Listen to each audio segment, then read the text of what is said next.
Welcome everyone, it's Dawn Fisher, Morning Glory Needleworks. Welcome to FlossTube video number 5. I'm very excited. It's March 1st and it's my birthday. Yay, very exciting. I won't tell you how old I am, but it's not that old.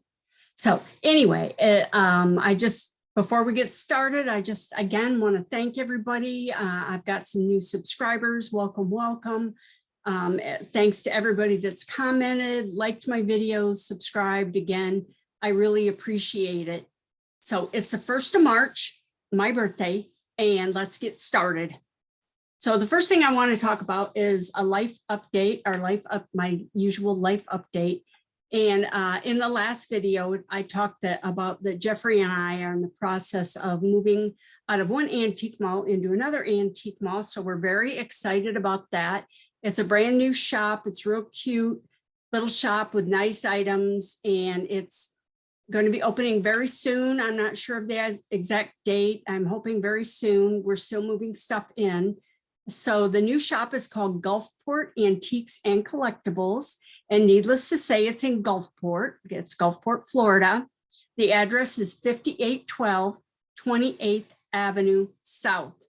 So, and if you need more information, if you want directions, it's obviously on the corner of 58th and 28th. That's how streets work in this area, 58th Street and 28th Avenue.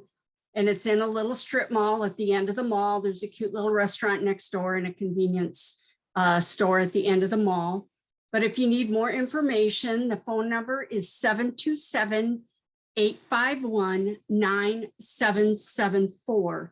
And if you're interested in any of our antiques or anything that we collect or sell, you can follow us on our Facebook page, which is Morning Glory Cottage. And we're going to be updating the page soon once we get the shop all set up. So I mentioned last time that I was going to be going to a retreat, and it was fabulous. I've just gotten back. I'm still recovering because it was so wonderful. We had such a good time. It was a Sunshine State Stitchers retreat put on by Anna Williamson. It was in Brandon, Florida, which is, depending on the time of day, took me anywhere from 35 minutes, usually 35 minutes to get there and an hour to get home because I had to drive through Tampa. But it was at a very nice, at a Hilton. So it was very, very nice. The room was fabulous, lots of room for everybody to set up and stitch and move around. The retreat was February 24th through 26th. So it was a Thursday through Saturday. And it was just wonderful. The food was fantastic. The Hilton did all the meals. We had lunches. Every day lunch was provided. So the first day we had wraps with like a lot of, yummy meat and vegetables and things like that, wraps and chips and cookie. And the second day we had salads. I had a chicken Caesar salad. They also had regular garden salads with lots of different dressings and toppings and things. So it was very, very good. Like I said, we had a wonderful time stitching. I'll be showing you what I was working on later in this video. So, but the first thing I want to talk about is the goodie bag. Anna always has wonderful retreats and you get so much good stuff besides all the camaraderie. I'm telling you, if you have not been to a retreat and if you're worried about going because you don't know anybody, when I started going to retreats and attending seminars, I didn't know anybody. I rarely knew anybody. I even roomed with people I didn't know just to be able to go. And everybody was wonderful. I've never had a bad time. If you don't know anybody, you will by the end of the retreat. Everybody will make you very welcome. They will talk to you, bring you into their group. I have people that I had never met before and now we're good friends just because we met through these retreats. You have something in common, which is stitching, your love of stitching. So it just brings everybody together. And I can't recommend going to a retreat, no matter where you're at. These are in Florida.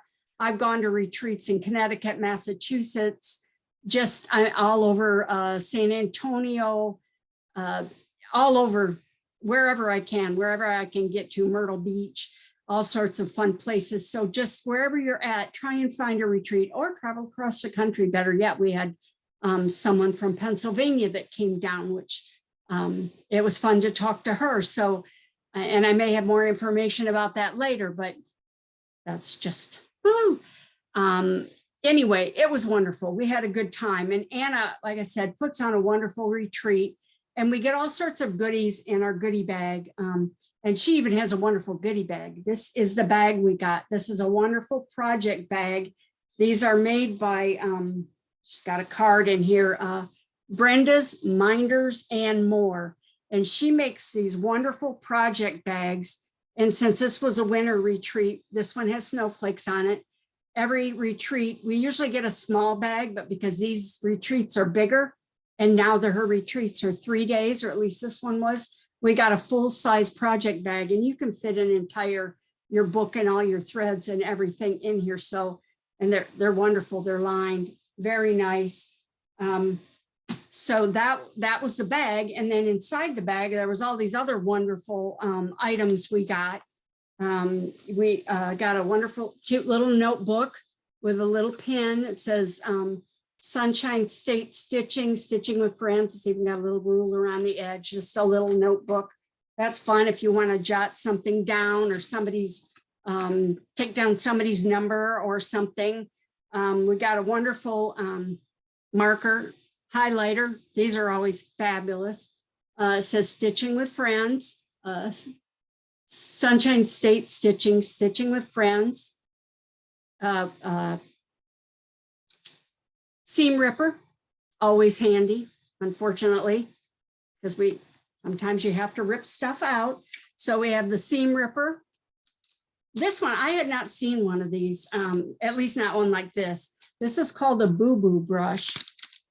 This boo-boo brush, and it's got 2 ends on it. One is real soft and one's a little stiffer. And these are, if you're pulling if you have to remove threads or pull threads out, it recommends cutting them from the back and removing them. And then you can use this brush. You'll notice there's threads left over. There's always a little bit of fuzz left from your stitches when you remove them. So if you use this, you can brush it on the back. Don't brush it on the front. Brush it and it'll remove all those little threads and things that may show through on your stitch piece. And it also has this wonderful thing called a snag nabbit. And this is great if you have a thread that may be a little loose or popped up. You can run this through. It's got a little rough edge on it, and it'll pull that thread back down through. These were actually made for sweaters. So if you snagged a sweater, you know, you get that big loop. Well, you can take one of these and run it through the hole next to that snag, and it will pull the loop back through the back so it doesn't show. But these are great to have in your sewing accessories. And this is fun. This is a little winter needle minder, and it's sparkly there. You can see the sparkles on it. And on the back, she puts a button. It has a magnets in the middle. This is a needle minder. And this is So Much Fun by Cindy. And you can find her on Facebook, So Much Fun by Cindy. So those are always handy, needle minders. And every time, for every retreat, Anna has a special item made for us. This is a little floss holder for your little ends of floss. It says Florida Winter Retreat, February 24 to 26, 2022, Brandon, Florida. And it has her name and number on the back so you can get a hold of her. But these are always wonderful. It's just nice wood, very nice items. The goodie bags, I'm telling you, are just so much fun. She always lets us open them all together so we can ooh and ah together. And it also has a little thread counter in it. You can see it, there you go. It's a needle with, it has beads on the end, glass beads. It's very pretty. It's black and white. It looks like a snowman. I think that's what she was making, was a snowman. But these are made by Stitchingly Along, Cherise Smith, her card, I'll pull it out. It came in this cute little bag. So this is Stitchingly Along by Cherise Smith. So that was some of the items we got. We also got my favorite item, or one of my favorites. Stitchers lotion. If you have not used this, this is the best lotion for Stitchers. Obviously, that's why it's Stitchers lotion, but it's not greasy. It's a non-greasy hydrating cream with aloe vera. I kept putting it on. It just made my hands feel so good, and my nails, felt really nice. And it's not greasy, so you can stitch. You can put it on. It'll soak in right away. You don't need very much, just a tiny dab. Put it on your hands. It's fabulous. This one, the flavor is blackberry and vanilla. It smells wonderful, but it's not strong. It's not overpowering, so it won't, you won't stink or bother anybody else with the smell of overpowering smell of flowers or anything.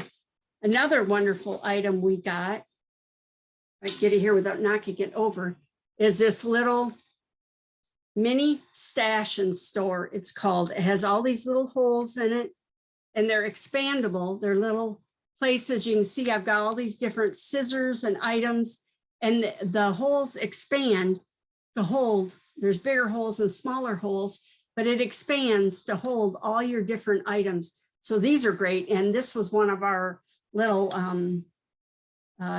gifts that was in it waiting on the table for us. So that was great. And then Anna also has door prizes, which are always wonderful too. And this time I was lucky enough to win a matching smaller bag to go with my big project bag. So that's fun. And this again is made by Brenda, and it's the same. It's beautiful, beautifully made, wonderful project bag. I don't have anything in it yet, but it will be filled up soon. Another thing at Anna's retreats is she does an exchange, and this was a 3-day retreat. So every day we had a different exchange. You could participate or not. It was up to you. She beforehand, she sets up a Facebook page for the retreat, just for this retreat, each retreat, and she lists the exchanges she's going to do at this retreat. So this one, we had a 3 retreats, one each day. So the first day was a notions retreat. So what you do is you would bring your favorite notion in a little gift bag wrapped up so nobody could see what it was, notion or notions. And everybody that wanted to participate, we'll put them on the table, you draw a number, and then one by one you go up and pick, the bag. And the next day she had a retreat, exchange for threads for, bring, I think it was like 6 different shades of floss, whatever you wanted to bring. One year I gave sulky threads because I love sulky threads. So matter of fact, I missed that one. We actually got a spool of sulky thread in our goodie bag also. I missed that. And a wonderful ink pen that says Sunshine State Stitchers, Stitching with Friends. So that was another wonderful thing we got. But and then the last day of the retreat, she had a smalls exchange. Again, if you wanted to participate, you would stitch up a small, like an ornament or a pin cushion or a scissor fob, just something small.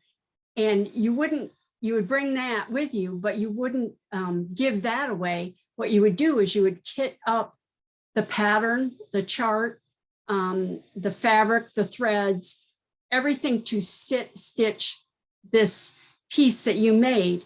And then it was the same thing. You put it up on the table in a bag so people didn't know what it was. And we drew numbers. I didn't do that, but the people would draw numbers, and then you would go up and pick a bag, and you would take your kit out, and then the person would bring their stitch small up. And so you could see what it was going to look like when it was finished. It was a lot of fun. I did the notions exchange, which was great. I got, here it is, this wonderful pair of scissors. Aren't those beautiful? It's like a marble, it's got blue and red and black. They're really pretty, nice scissors. Very nice. And then this cute little, it's an origami. It's for, oh, there we go, upside down. It folds up and it's for your orts, your floss scraps that you have, your ends that you cut off. And then this folds up and you can, and it fits in a little bag, a little envelope here. And you can just throw it in with your stitching, and it doesn't take up a lot of room. That folds up. And then I also got these little, I can't remember what they're called, little snips. And they're tiny, they're wonderful for traveling. You can take these on the airplane because you can see the little scissors are tiny, tiny, tiny, and they're very sharp. They actually work very well. I was actually using these when I was stitching this weekend because they have a nice little point on them. But then this end, it's got a little attached cover and it just goes right over top. Stabbing yourself. These are great. So that was fun. That was my what I got for the exchange. So it was a lot of fun because you don't know what you're going to get, and everything was wonderful. Everybody loved everything they got. Another great thing about this retreat is we had a special guest, which was Jean Farish of Jean Farish Needleworks. And that was the first time I'd met her. I'd seen her on videos, and I know a lot of her designs. She does beautiful designs with pulled thread work and just lovely samplers. And she runs a lot of retreats and cruises, a needlework cruise. That would be fabulous, where you're on the cruise with a bunch of other stitchers. Sometimes there's classes, sometimes there isn't. You just travel and stitch and have a wonderful time. So, and another thing she did was, while she was there, she also has a FlossTube channel, and she interviewed a lot of people at the retreat, and they're going to be on her next FlossTube, and I'm very excited. I was interviewed, so I'm not going to tell you what she was asking people, but everybody, she would just sit and talk to people and ask them questions, and they would answer and tell about what they were working on. So that should be a very fun FlossTube to watch, especially if you were there. And if you weren't, you'll get to see how much fun it is to be at a retreat. And Anna Williamson got interviewed too. So you'll get to see Anna, and maybe you'll be able to come to one of the retreats also. And as always, in the bottom, I put a link to her website also in the bottom of this. And I forget to say this at the beginning, but I have broken this video, or will be breaking this video into chapters as usual. So all you have to do is scroll through the comments or the description of the video at the bottom, and then there'll be a time, and then each section, stitch of the month, life update, retreat, everyone's going to have a little time stamp on it. And all you have to do is click on that time stamp, and it will take you to the spot in the video where you want to see what you want to see. If you want to see just the sampler part or just the stitch of the month, you can jump right to that and only watch that section. I hope you'll watch the whole video because, yeah, I would love for you to watch and see. But anyway, back to the retreat. Again, it's wonderful. I hope you can come someday. There's links to everything down in the bottom. Sunshine State Stitchers. There's links to the Florida State stitching events down in the bottom. So please come. And for the stitch of the month this month, because of working on Sary Outfil, the antique sampler I was talking about, I did so many eyelet stitches, hundreds of eyelet stitches. So I thought, these are Algerian eyelets. So I thought this would be a good time to talk about, excuse me, Algerian eyelets. So that's going to be our stitch of the month. So again, what I'm going to talk about is Algerian eyelets. So I'm going to show you a few different versions of the Algerian eyelet, and then I will demonstrate it with my live demonstration with my camera so you can see exactly how to do each step. Algerian eyelets are fairly simple stitches. I've got here an Algerian eyelet over 4 and an Algerian eyelet over 2. So you can do it over any even number of stitches. You could do it over 8, 6, again, 2, 4.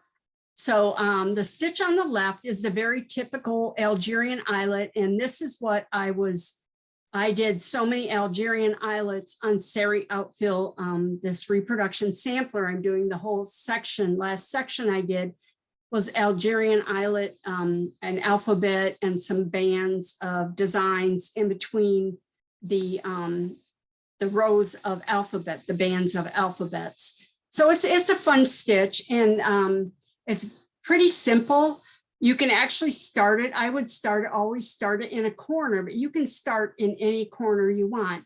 On this diagram, I have you starting in the bottom left corner. So you can see one is down here in the bottom. And if you notice, all the steps go into the same hole in the center. Now, Algerian eyelet can be a pulled stitch, which means as you're stitching it, you pull the threads tight, and it will create a hole in the middle, and it gives a lacy, decorative look to it. You don't have to pull the stitches. It depends on the look you're going for. On a lot of my samplers, the holes are pulled quite firmly, and the threads are pulled quite firmly, and there's a large hole in the center. So it's up to you. Try it. The one thing is you need to be consistent. If you're doing a lot of Algerian eyelets, you need to be consistent. You either pull them tightly or you don't. Don't pull some tight and others not. You need to have an even tension while you're working these. So again, on this one on the left, you can see you come up at 1 and then count over 2 threads and up 2 threads and go down at 2. Now, from now on, all the steps are going to go into that center hole. You can see the little arrows. So on this one, I went counterclockwise, but you can go clockwise, counterclockwise, whichever direction you want to go. So again, for step 3, 4, you'll count up 2 threads, come up at 3, go back down into the center hole, and then count up 5 threads, or count up 2 more threads for 5, and go down into the center hole for 6. And you continue around. So, and again, when I demonstrate it, I'll talk more about pulling, how you would pull to make the opening, the center and the opening larger. One thing you want to be careful of when you're doing Algerian eyelet, if you're doing a lot of them, if they're next to each other, when you finish one stitch and move to the next stitch, you want to make sure your thread does not drag across the opening, the center hole, because it will show, especially if you have a large hole in the center.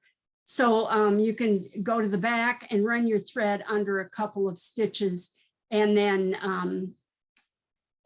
work your next stitch. It would share holes with step 13 here for number 1. So that's up to you, but I would just be very careful. And the next is Algerian eyelet over 2. And you can see this one, I have it diagrammed starting in the upper left corner. It's wherever you want to start, but I would start on a diagonal, not on the straight. So again, on this one, you're only going to go over and down 1 thread. This thread can get very dense and heavy. So I would try it maybe on the side of the piece, depending on your linen. You're going to want to maybe use 1 strand. Just try it out and see how it looks, because it does get very dense. And going into the same hole also, it gets very dense in there. So this is another version of the Algerian eyelet. This is over 6 threads. So what you have is 3 threads in between each step. Now you also could do this with 2 threads in between.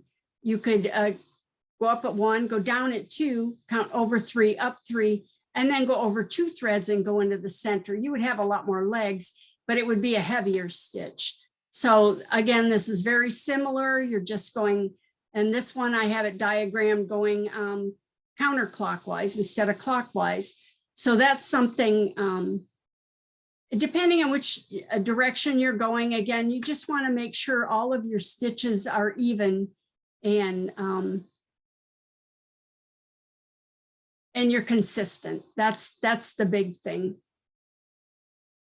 So the next thing I want to demonstrate is how to do the Algerian eyelet. Again, this is plastic canvas that I use.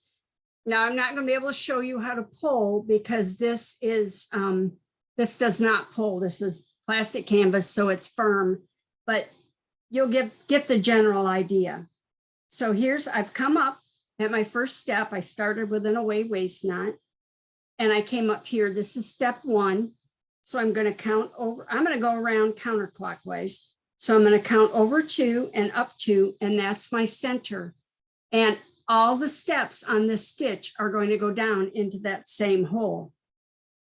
Now I've come over 2 threads again, and I'm going to go into the center hole. So after that point, the hardest thing is just counting over to the next time you come up. So 1, 2 threads over, go down into the same hole. Now, if you were going to make this a pulled stitch, if some people say you have to, I don't feel you have to, it's up to you. Unless the directions call for it. Now, sometimes they're going to call for you to pull your stitch and make your hole larger. And again, that's up to you. Just be consistent. But what you want to do is when it says to pull, I pull when you come up. So I've come up in this hole, and if I pull, it's going to pull this section in. So your hole is going to become bigger. So at each time you pull with your thread, never pull with the eye of your needle, because eventually it will wear your thread out. So you just make sure you pull. So I'm going to go down into this hole. I'm going to come up 2 threads up, and I just kind of pull, and then that would pull the threads together, and it would make an open lacy look. And I'm going to show you Sary in a minute, and you'll be able to see. I did not pull those a lot. I stitched it the way Sary stitched it. But just, you know, pull with the thread and just continue around. You can just take it and pull. Again, I just take it and pull to open the eye up and continue around. And it will get very thick. You can see it's getting the center's getting very full. So pulling actually creates more of a hole. It makes it easier to go down into your hole. And also I've seen it where people can go late after you're done, put your needle in the hole and make your hole bigger. Just run your needle around and it will make your hole bigger. And usually, like in the alphabets I've done, they share holes. So my next stitch would be here. Well, depending on where it is in the chart, but this would be where the next stitch would be. So there you are. There's your Algerian eyelet. These are fun. I like to do them. You can use them to replace about any stitch square. If you have 4 stitches together, this is a good replacement for it. So I hope you enjoy.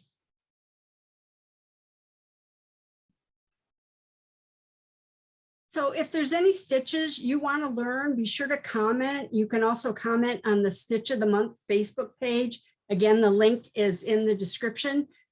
So just let me know, because last month I did Rhodes variations because Sue Donnelly asked me if I would do Rhodes variations. So I thought that would be a good one. And all of these stitches are available on the Stitch of the Month Facebook page. There's a PDF file that you can download under files on the page. I post it on the same day as the video comes out, the first of the month video, Facebook, FlossTube video. I post it the same day that comes out. So you can download that and save it and use it as a reference for future projects you're working on. As I mentioned before, I want to give an update on Sary Outfil. I got a lot of stitching done on her while I was at the retreat. I got this whole section done here, which is a lot. And this section is actually all satin stitches done over 3 threads. If you remember when I talked about Sary before, she's a little bit different. The sampler, I had to break it into 10 sections because all the sections are many of them are different thread counts. This is section 3 I'm working on now. This section has satin stitch a satin stitch alphabet. These are cross stitch, and then there's a little bit of like black work or double running stitch. And this section is all done over 3 threads. The previous section, which was eyelet stitch, was done over 4 threads because they were eyelets over 4 threads. So that section was done over 4 threads. And then the section before that, which was cross stitch, was done over 3 threads. So the sampler, if you haven't watched the other videos, it has different sections. Some are worked over 3 threads, some are worked over 4 threads. So I broke it into 10 different sections to make it easier to chart, because it's very difficult to chart when one section is over 4 threads and one section is over 3 threads, especially when it's cross stitch. So I'm going to show you a close-up version of Sary, so you can see the satin stitches and the eyelet stitches I've been working on. So here you can see a close-up. These are the eyelet stitches I did of the alphabets. You can see these are the different colors. And you can see there's a little hole in the center. I did not pull them very, very tight, but it's still enough to make a little hole in the center of each of the eyelet stitches. And then this section is the satin stitches, is a satin stitch alphabet here. You can see there's kind of a scrolling band in between the 2 rows of alphabet. This is the bottom row of alphabet here, and then it goes into cross stitch. There's a cross stitch band under here, but I wish you could really see the silk. The screen, this picture doesn't show it. This is the actual sampler here, but it doesn't really show the beautiful sheen of the silk. It's just lovely. There's a little variation in the color you can see in the R. It's just beautiful. And here again, I don't know if you can see, between the P and the R is this strange Q she made. I have not seen a Q like that before, but anyway, I'm really enjoying working on the sampler, and I'm maybe I've got section 1 and 2 done, and I have 10 sections, so I'm maybe 20% done. But there's a lot of work, but I'm enjoying it. It's a lot of fun. So I will keep you updated, and eventually the sampler will be available to purchase the chart. And as always, I like to talk about one of my collectibles. I have a lot of sewing or stitching, needlework type collectibles, and I try and pick something different every FlossTube to talk about. So this time I decided to talk about something. It's fun to collect, and if you're a beginning collector, these are really reasonably priced. So I think this is something you should be able to find at an antique store, garage sales, flea markets. I find them all over, and they're usually pretty reasonably priced unless there's something super fancy. These are very typical ones. They're not, not very fancy, but they're fun. These are little traveling sewing kits. This one, it looks like somebody taped some thread to it. I just kind of leave stuff the way it is, unless it's really bad, but because that's kind of the history of it. So you can see this is a little sewing kit. It has a removable thimble. It just pops off, so you can wear the thimble when you're sewing. This one has a little metal rod with 2 spools of thread, white and black, your basic colors. This one actually still has a needle in it. Here's the little case. You see it's empty, and this just fits inside of here. And then the thimble fits right on top, and these are nice and light. This one's probably brass. It doesn't have any markings on it, but it's, it's just a fun little collectible. And this one's also a very simple one. It doesn't have any fancy colors. It says made in the USA. I just noticed it actually says Lydia E. Pinkham's vegetable compound. So these were a lot of times were ever given away as advertising items. This one's actually a little heavier than usual, but you pull the top off, and then again, here's your little thimble. There's a thimble there. And I dropped, this one has a needle, a well-used needle with thread wrapped around it. And again, in here is, this one has a larger metal spool in the middle.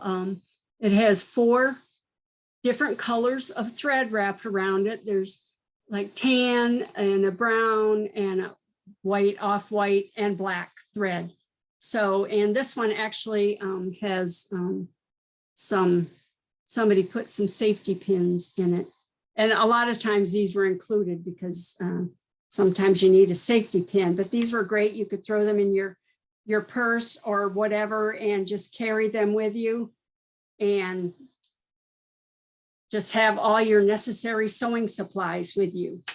Now, the next ones I want to show you, these are fun. These are advertising ones. That one was also, but these are a little fancier, a little more decorative. These are aluminum. And this one here is for the Edgar County Bank and Trust in Paris, Illinois. It says on there, I'm sure you can't read that. And it actually says, so you, as in the letter U, so you don't forget. So it's SEW, don't forget.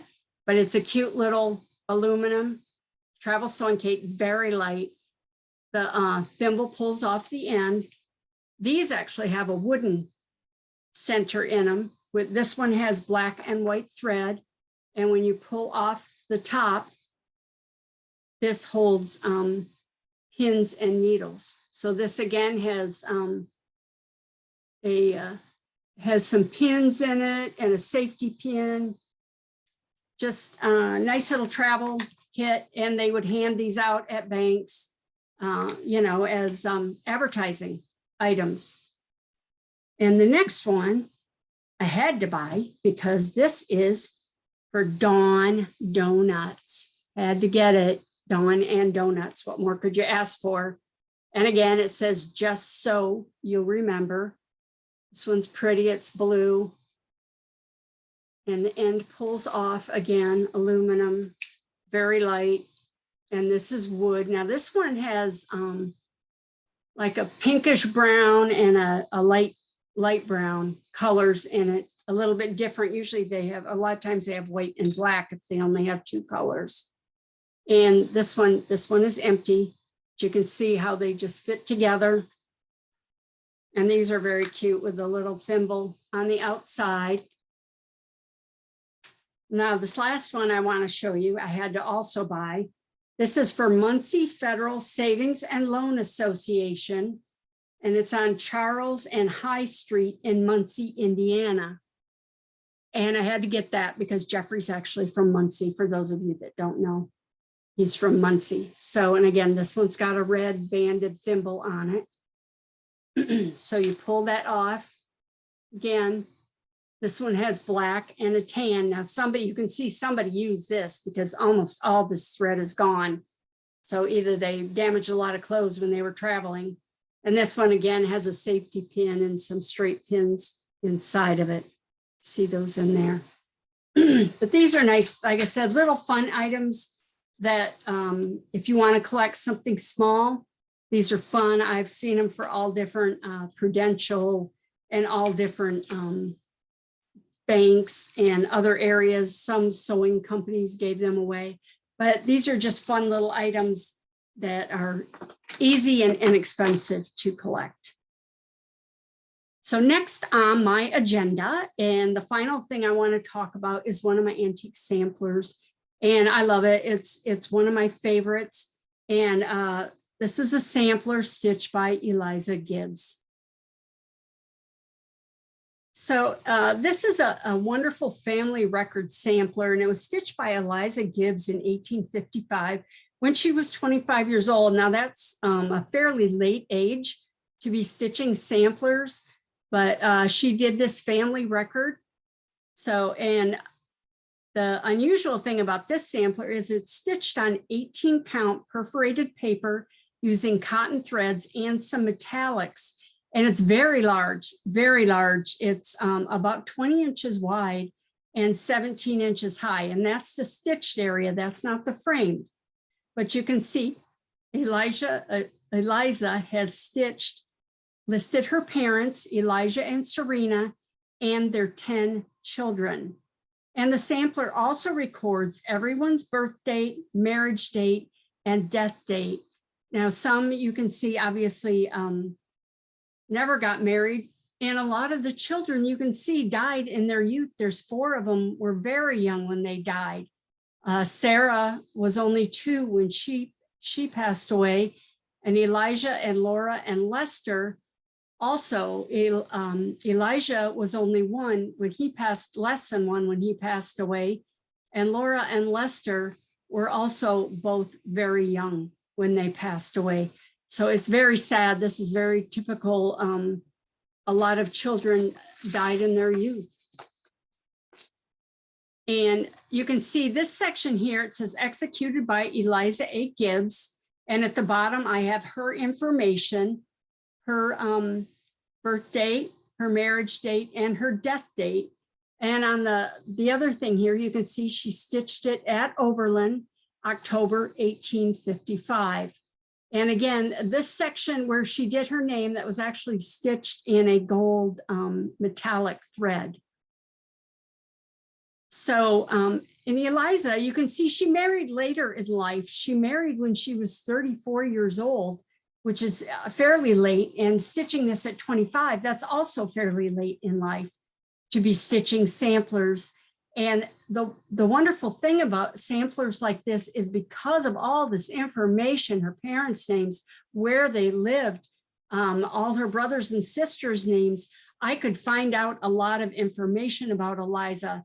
I was using Ancestry.com at that time.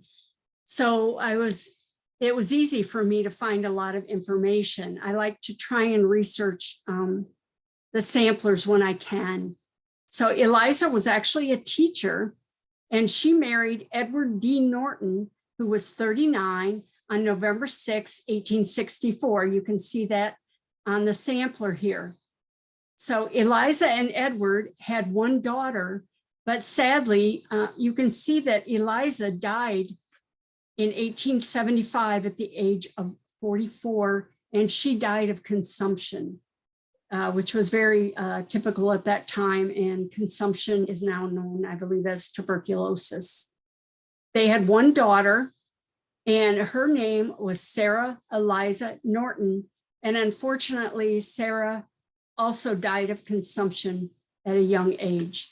So I really recommend, you don't need to note all of this information on your needlework when you stitch it, but please put your name, the date you finished it, the year at least when you finished it. When I was at the retreat, somebody had a wonderful suggestion that they put an envelope on the back of their stitched pieces with information in it, their name, where they stitched it, who designed the piece, if it had meaning, or if somebody gave it to them. So how wonderful is that to be able to find that information for somebody down the road, in 100 years or whatever. I have a few samplers in my collection that actually have notes on the back of them that it's fun to find that, find the information.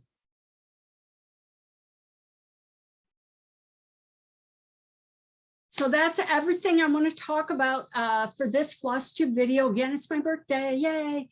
It's March 1st, 2022. So thank you for watching. Please subscribe, leave a comment, tell me what stitches you want to learn. Tell me if there's any antique needlework tools that you want to learn about. I have like all sorts of items in my collection, and I'm more than happy to talk about any of them. So if there's anything you want to learn about, let me know, and I'll talk about it in the next, maybe in one of my upcoming FlossTubes. The next one will be coming out on the 15th. I don't know what I'm going to be talking about yet, so give me some ideas. And I just want to thank you again.